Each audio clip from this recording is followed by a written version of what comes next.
Well, I want to invite you to turn in your Bibles if you want to follow along, which I'd encourage you to do, to Matthew chapter 16. I'm not sure what translation you're using, but I'm going to be reading the text from the New International Version. And when you do get there in your Bibles, we're going to pick up reading in Matthew chapter 16, right at verse 13. Matthew writes, "When Jesus came to the region of Caesarea Philippi, he asked his disciples, 'Who do people say the Son of Man is?' They replied, 'Some say John the Baptist, others say Elijah, still others Jeremiah or one of the prophets.' 'But what about you?' he asked. 'Who do you say I am?' Simon Peter answered, 'You are the Messiah, the Son of the living God.' Jesus replied, 'Blessed are you, Simon, son of Jonah, for this was not revealed to you by flesh and blood, but by my Father in heaven. And I tell you that you are Peter, and on this rock I will build my church, and the gates of Hades will not overcome it. I will give you the keys of the kingdom of heaven. Whatever you bind on earth will be bound in heaven, and whatever you loose on earth will be loosed in heaven.' Then he ordered his disciples not to tell anyone that he was the Messiah." From that time on, Jesus began to explain to his disciples that he must go to Jerusalem and suffer many things at the hands of the elders, the chief priests, and the teachers of the law, and that he must be killed and on the third day be raised to life. Peter took him aside and began to rebuke him. "Never, Lord," he said, "this shall never happen to you." Jesus turned and said to Peter, "Get behind me, Satan. You are a stumbling block to me. You do not have in mind the concerns of God, but merely human concerns."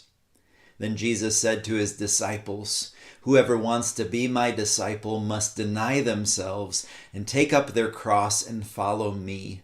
For whoever wants to save their life will lose it, but whoever loses their life for me will find it. What good will it be for someone to gain the whole world, yet forfeit their soul? Or what can anyone give in exchange for their soul?" May God add his blessing to the reading of his holy word. This story in Matthew's gospel is framed around two important questions that Jesus asks of his disciples. Or we might argue one ultimate question that is contrasted against an asymmetrical question. And the first detail that Matthew gives us as he tells this story is that Jesus asks these questions of his disciples in a place called Caesarea Philippi. At first glance, that might seem like an insignificant, irrelevant detail, but we can assume that there's a reason that Matthew chooses to share it with us. Caesarea Philippi is the northernmost point of Jesus' ministry. It's about 25 miles from the Sea of Galilee at the foot of Mount Hermon.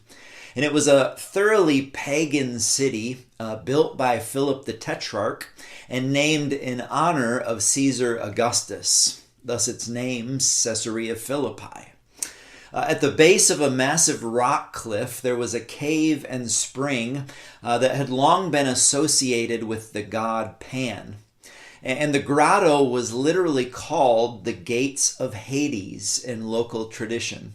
The people believed that it was the literal physical entrance to the underworld. And so there were all sorts of crazy pagan religious practices that took place there. And so it's interesting that Jesus chose this place, one of the epicenters of pagan religious practice in the ancient world, to inquire of his disciples who they believed he was. And when he declared that the gates of Hades would not prevail against his church, he did so in a place that was literally known as the Gates of Hades. So this is not neutral ground, it's contested ground. And I think the location amplifies the reality of the spiritual battle that is represented in the questions Jesus asks of his disciples and the subsequent comments he makes afterward. So the first question Jesus asks as we read on in verse 13 is, "Who do people say the Son of Man is?" This is a sociological question. It's about the crowd's perception of Jesus. Surely the disciples had interacted with the crowds and had heard the things they were saying about Jesus, who they thought he was. And so Jesus asks them about what they were hearing. What were people's opinions of him? And I think this is relevant to us because even in the day and age in which we live, the crowd still has plenty of opinions, doesn't it? And even as it relates to Jesus, the crowd has plenty of opinions about who they think Jesus is. That he was an important religious figure, that he was a good moral teacher, that he was a prophet sent by God. And it's interesting to look at the answers the disciples gave to this question. What the crowds were saying about who Jesus was. Some say John the Baptist, others say Elijah, and still others Jeremiah or one of the prophets. And all of these answers were respectful. As we read the Gospels, we know that there were some who thought Jesus was a phony and a fraud. But for the most part, the crowds respected Jesus. They thought he was a good man and even understood that he was a significant religious figure. But they were all fundamentally wrong about who Jesus truly was. And again, as we read on in the text, I think we see that this doesn't seem to be the question that Jesus really wants to ask of his disciples, but he uses it as a backdrop to frame the question that he really wants to ask. In contrast to all of the crowd's opinions of me, what about you? Who do you say I am? And I would submit to you that this is still the fundamental question that Jesus asks of every single one of us today. He still steps into the middle of the noise, the cultural voices that want to define reality for us, the competing claims that demand our allegiance.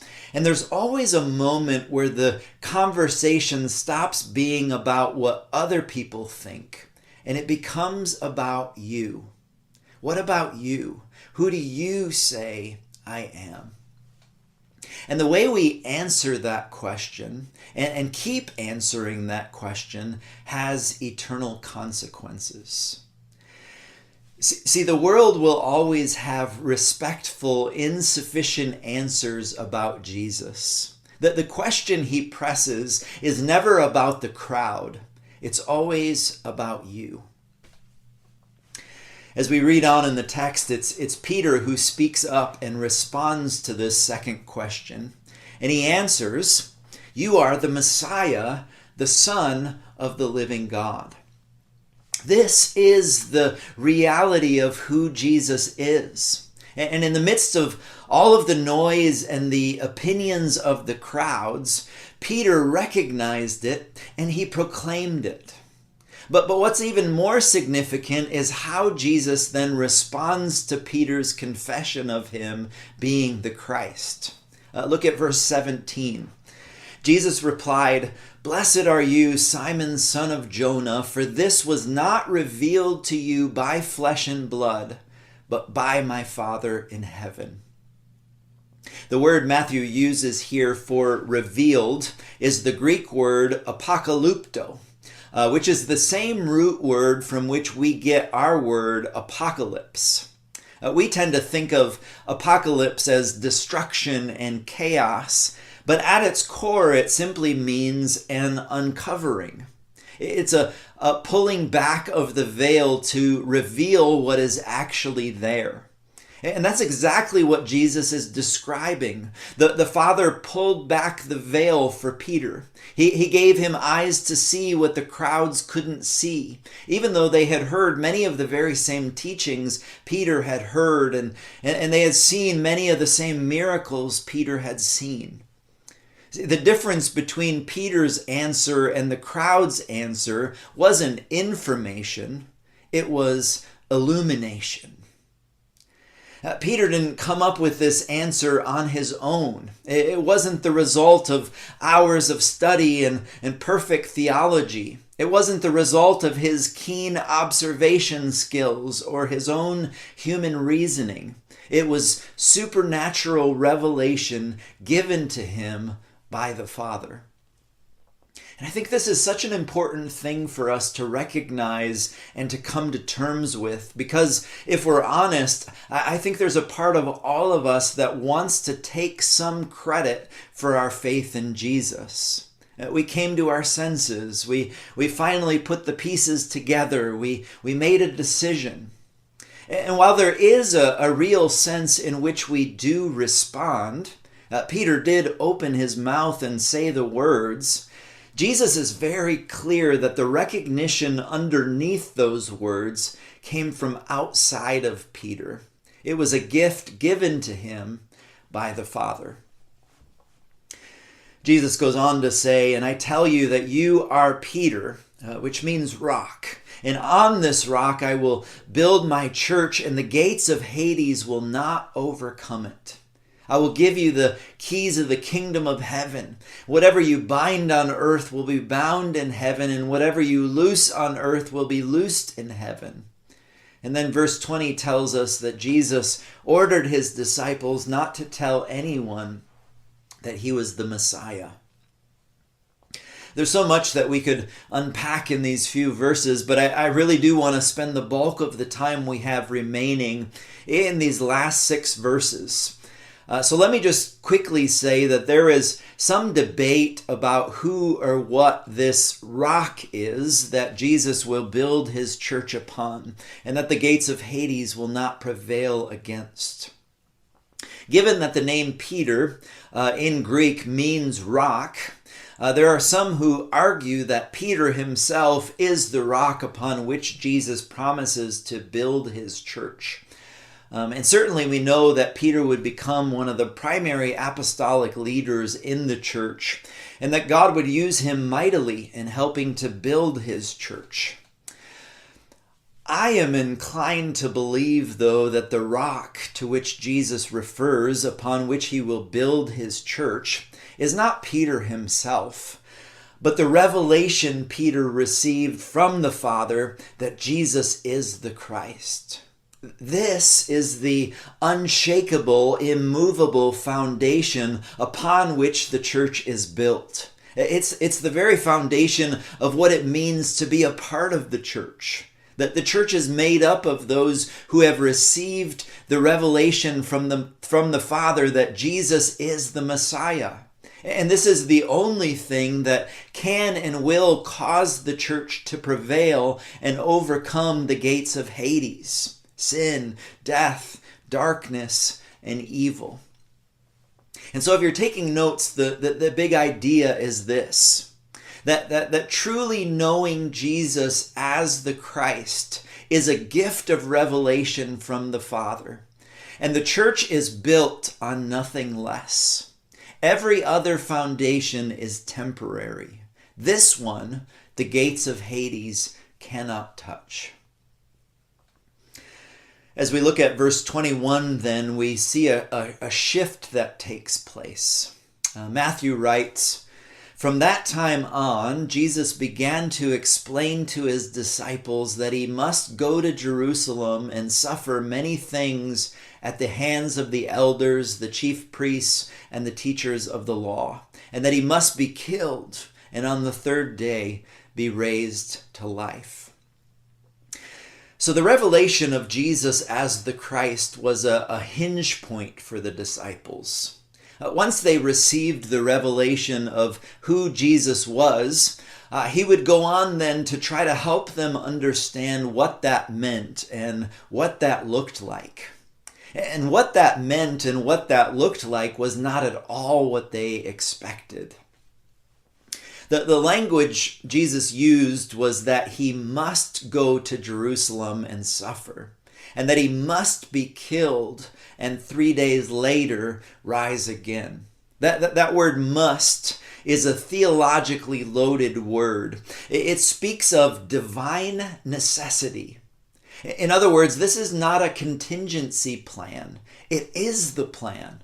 The suffering and death of Jesus is not something that happens to the mission.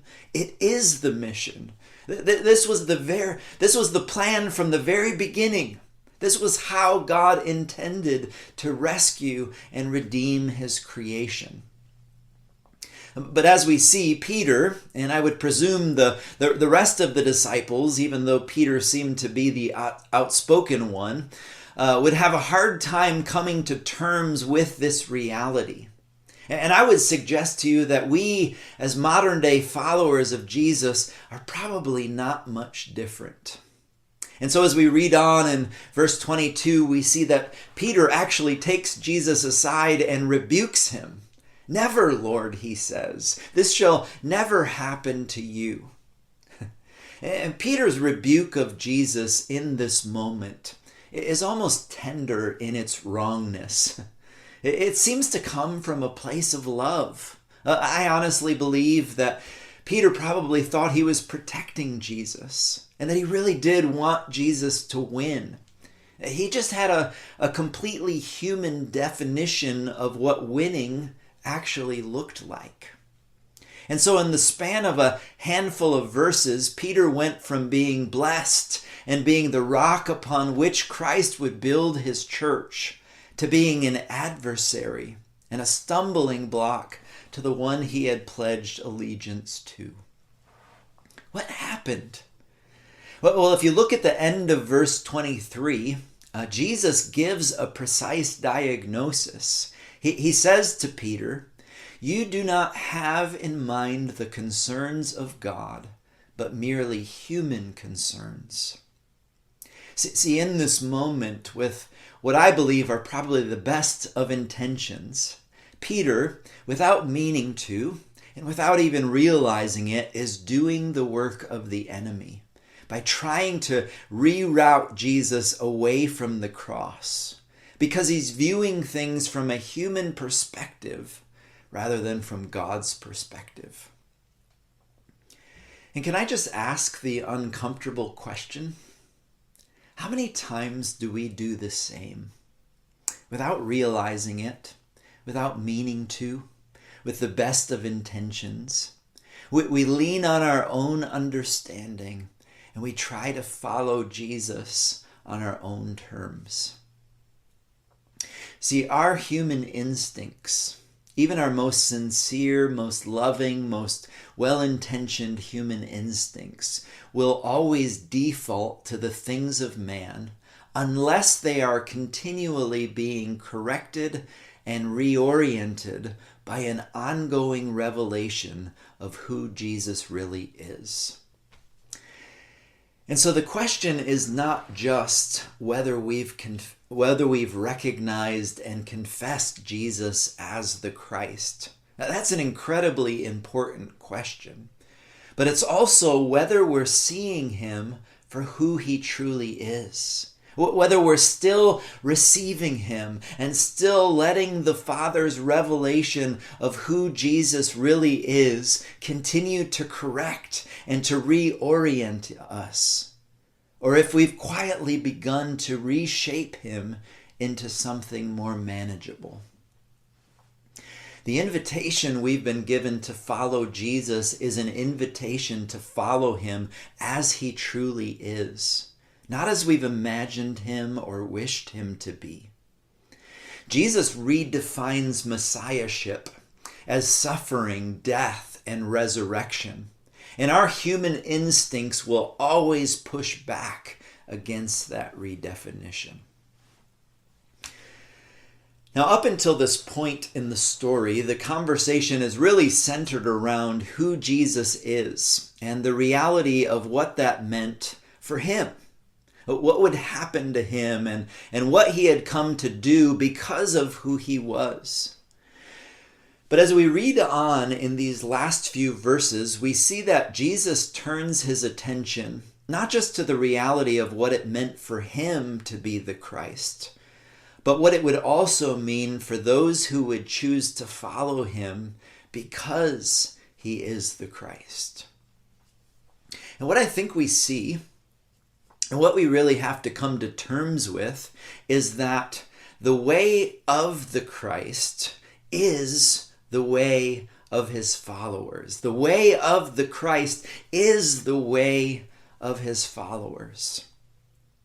Reading on in verse 24, Matthew writes, "Then Jesus said to his disciples, 'Whoever wants to be my disciples must deny themselves and take up their cross and follow me.'" And here's the thing we need to remember. For Jesus' first disciples, the call to take up their crosses and to follow him was not some obscure metaphor. It's a call that would have landed with visceral force. Crucifixion was very real in first century Palestine. It was a public, slow, shameful death reserved for criminals and enemies of the state.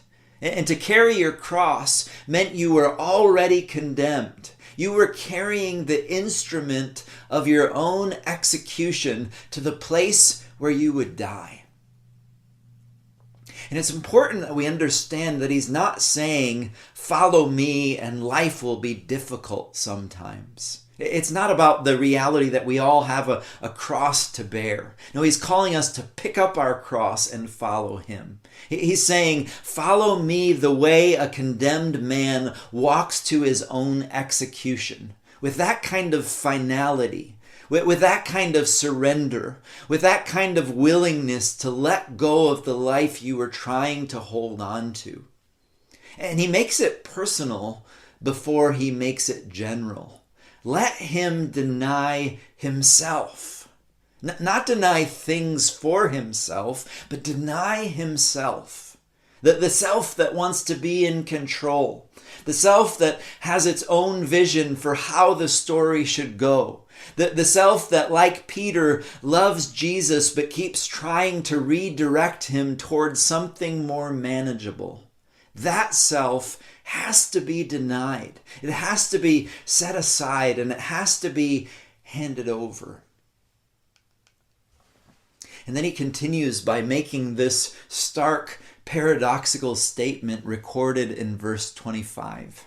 He says, "For whoever wants to save their life will lose it, but whoever loses their life for me will find it." It's worth noting that the word used here for life is the Greek word psyche, which refers to the soul or one's true self or the seat of our identity. And so we see that this is not just about physical martyrdom. It's about the fundamental orientation of the self, that our hearts, our minds, and our entire lives are fully surrendered to Jesus. We belong to him, and our lives exist for his purposes alone. As Paul wrote in his letter to the Galatians, "I have been crucified with Christ, and I no longer live. The life I live in the body, I live by faith in the Son of God who loved me and gave himself for me." And then Jesus asks this rhetorical question in verse 26, which is one of the sharpest economic metaphors in the whole of the New Testament. He asks, "What good will it be for someone to gain the whole world, yet forfeit their soul? Or what can anyone give in exchange for their soul?" Jesus is inviting us to do the math. Even if you gain everything this world has to offer, everything, money, riches, fame, status, success, whatever it may be, but you lose your psyche in the process, you have made the worst trade in history. And conversely, if you give up everything this world has to offer, but gain true life in the process, you've made the best trade you could have possibly made. Before we wrap up, I want to momentarily depart from the text in Matthew chapter 16 and look at one other verse that the Apostle Paul writes in his letter to the church in Philippi. He writes these words in Philippians 1:29. He says, "For it has been granted to you on behalf of Christ, not only to believe in him, but also to suffer for him." Did you catch that? It has been granted to you not only to believe in Christ, but also to suffer for him. That word granted is the Greek word charizomai. It comes from the same semantic family as the word charis, which translates grace, and charisma, which translates gift. And so what we see is that suffering for Christ is linguistically framed as a gift of grace. It's framed as a gift of grace, and this is not incidental. Paul is saying that both belief and suffering comes from the same gracious source. They are both given to us.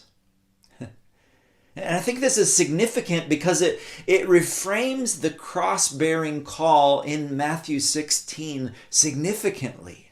See, Jesus isn't demanding that we manufacture suffering or that we prove our worth through pain. He's inviting us into a participation in something that has already been given. And here's the thing, the cross is not just what following Jesus costs us. It's part of what following Jesus is. And it comes from the same generous hand that gave us faith to begin with.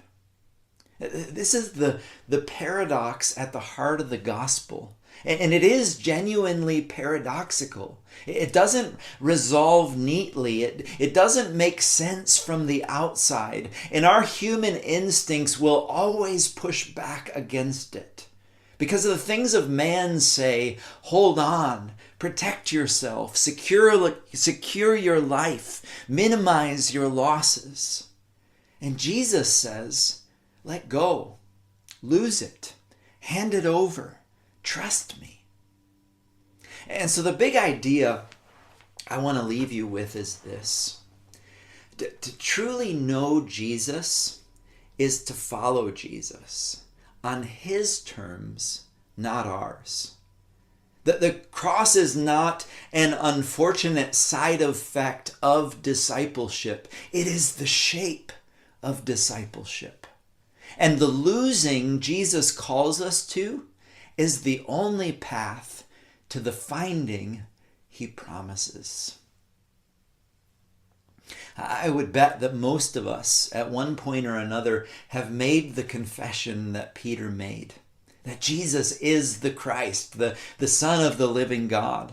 And if you haven't, I would implore you to do so. But the bigger question this text leaves us with is, which Christ have you been following? The one the Father keeps revealing? The crucified, risen, reigning Christ who calls us to deny ourselves and to take up our cross and to follow him into the way of loss? Or the one we've quietly constructed? The one who fits more comfortably inside our expectations, who endorses our plans, who leads us toward the life we've already been trying to build for ourselves. And listen, I don't think the challenge to us is to simply try harder. I don't want us to walk out of here today under the weight of a demand that honestly we don't have the strength to meet. The call to take up the cross and follow Jesus is not primarily a call to grit your teeth and try harder. I think it's a call to keep receiving, to keep letting the Father reveal Christ to you, and to let that revelation keep doing the work of correcting, reorienting and reshaping the picture you carry in your heart of who Jesus is. And to trust, to really trust that the paradox Jesus sets before us is true, that the way of loss is the way to life, that the self you surrender is not the self you lose, but the self you find, that the cross you carry connects you to the Christ you've confessed, and that the same gracious hand that gave you faith to believe in him has also graced you with everything you need to follow him. Listen, Peter, for all his failures in this passage, did not ultimately stay in this place of rebuke. The same man who said, "This shall never happen to you," would one day lay down his own life for the sake of the Christ he had confessed.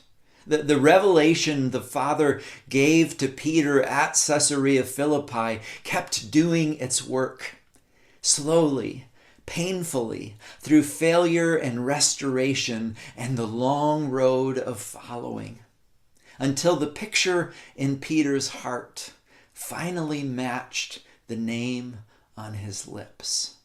And that, I believe, is what the Father wants to do in us. Not a one-time dramatic surrender, though it may begin there, but a daily, ongoing, continual receiving of the revealed Christ, letting him be who he actually is rather than who we want him to be, and following him one day at a time in the way of the cross. Thanks be to God. Amen.